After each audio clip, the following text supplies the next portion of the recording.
Hi guys, welcome back to my channel Apoorva blogs. ನನ್ನ ಹೆಸರು ಅಪೂರ್ವ. ನಮ್ಮ ಮನೆಯಲ್ಲಿ 4 ಜನ ಇದ್ದಾರೆ. ನನ್ನ BCA ಕಂಪ್ಲೀಟ್ ಆಗಿದೆ. ನಾನು ಇವತ್ತಿಂದ ಡೈಲಿ ಬ್ಲಾಗ್ ಸ್ಟಾರ್ಟ್ ಮಾಡೋಣ ಅಂದ್ಕೊಂಡಿದ್ದೀನಿ. ಇದು ನನ್ನ ಇಂಟ್ರಡಕ್ಷನ್ ವಿಡಿಯೋ. ಈ ವಿಡಿಯೋದಲ್ಲಿ ಇನ್ನೂ 2 ವಿಡಿಯೋಸ್ ಇರುತ್ತೆ. ಒಂದು home made hair mask recipe ತೋರಿಸ್ತೀನಿ ಮತ್ತು ಒಂದು ಚಿಕನ್ ರೆಸಿಪಿ ತೋರಿಸ್ತೀನಿ. ಬನ್ನಿ ಇವತ್ತಿನ ಬ್ಲಾಗ್ನ ಸ್ಟಾರ್ಟ್ ಮಾಡೋಣ.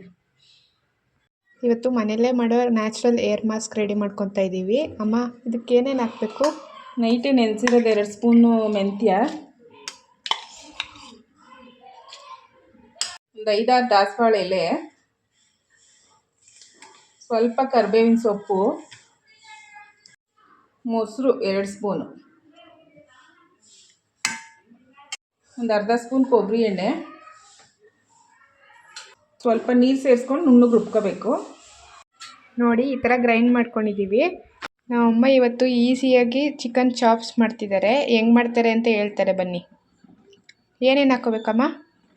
ಸ್ವಲ್ಪ ಬೆಳ್ಳುಳ್ಳಿ ಹಾಕ್ಕೊಂಡಿದ್ದೀನಿ, 4 ಹಸಿಮೆಣ್ಸಿನ್ಕಾಯಿ, ಸ್ವಲ್ಪ ಶುಂಠಿ, ಒಂದು ಅರ್ಧ ಸ್ಪೂನ್ ಮೆಣಸು. ಇದನ್ನು ಗ್ರೈಂಡ್ ಮಾಡ್ಕೊತೀನಿ. ಸ್ಟವ್ ಮೇಲೆ ಬಾಣಲೆ ಇಟ್ಕೊಂಡಿದ್ದೀನಿ. ಒಂದು 2 ಸ್ಪೂನ್ ಎಣ್ಣೆ ಹಾಕ್ಕೋಬೇಕು. ಎಣ್ಣೆ ಸ್ವಲ್ಪ ಬಿಸಿ ಆದಮೇಲೆ ಒಂದು ಚಿಕ್ಕದು 2 ಈರುಳ್ಳಿನ ಸಣ್ಣದಾಗಿ ಕಟ್ ಮಾಡಿ ಹಾಕೋಬೇಕು. ಈರುಳ್ಳಿ ಸ್ವಲ್ಪ ಫ್ರೈ ಆಗಬೇಕು. ಉಪ್ಪು ಹಾಕೋಬೇಕು.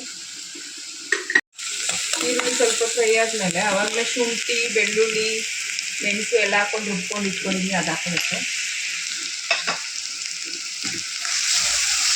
ಈರುಳ್ಳಿ ಚೆನ್ನಾಗಿ ಫ್ರೈ ಮಾಡ್ಕೊಳ್ಳೋಣ. ಇದೆಲ್ಲ ಚೆನ್ನಾಗಿ ಫ್ರೈ ಆಗೈತೆ. ಇವಾಗ ಸಣ್ಣದಾಗಿ ಕಟ್ ಮಾಡ್ಕೊಂಡಿದ್ರೆ ಒಂದು ಟೊಮೆಟೊ ಹಾಕೋಬೇಕು.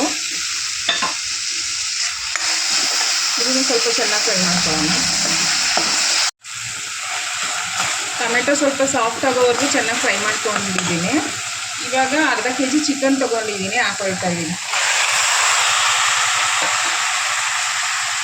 ಚೆನ್ನಾಗಿ ಮಿಕ್ಸ್ ಮಾಡ್ಕೊಳ್ಳೋಣ. ಸ್ವಲ್ಪ ಅರಿಶಿನ ಪುಡಿ ಹಾಕೋಬೇಕು.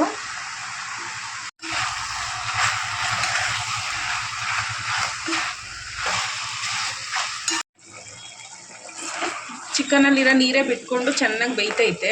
ಮಧ್ಯೆ ಮಧ್ಯೆ ತಿರುಗಿಸ್ಕೊಳ್ತಾ ಇರಬೇಕು. ಚಿಕನಲ್ಲಿರೋ ನೀರೆಲ್ಲ ಚೆನ್ನಾಗಿ ಡ್ರೈ ಆಗೈತೆ. ಈ ಟೈಮಲ್ಲಿ ನಾನು 1 ಸ್ಪೂನ್ ಧನಿಯಾ ಪುಡಿ, 1 ಸ್ಪೂನ್ ಖಾರದ ಪುಡಿ, ಮನೇಲೇ ಮಾಡ್ಕೊಂಡಿರೋದು 1/4 ಸ್ಪೂನ್ ಗರಂ ಮಸಾಲ ಹಾಕ್ತಾಯಿದ್ದೀನಿ. ಮಿಕ್ಸ್ ಮಾಡ್ಕೊಳ್ಳೋಣ.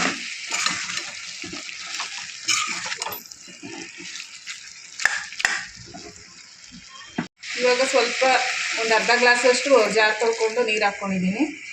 ಚೆನ್ನಾಗಿ ಮಿಕ್ಸ್ ಮಾಡ್ಕೋಬೇಕು.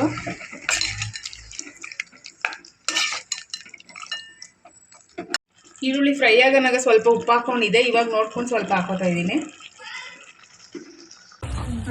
5 ನಿಮಿಷ ಲೋ ಫ್ಲೇಮಲ್ಲಿ ಇಟ್ಕೊಂಡು ಚೆನ್ನಾಗಿ ಬೇಯಿಸ್ಕೊಂಡಿದ್ದೀನಿ. ಇವಾಗ ಸ್ವಲ್ಪ ಕೊತ್ತಂಬರಿ ಸೊಪ್ಪು ಹಾಕ್ಕೊಂಡು ಚೆನ್ನಾಗಿ ಮಿಕ್ಸ್ ಮಾಡಿದ್ರೆ ಚಿಕನ್ ರೆಡಿ. ತುಂಬ ಟೇಸ್ಟಾಗಿರುತ್ತೆ. ನೀವು ಒಂದ್ಸಲ ಟ್ರೈ ಮಾಡಿ. ಹೇಗೆ ಬಂತು ಅಂತ ಕಮೆಂಟ್ ಮಾಡಿ.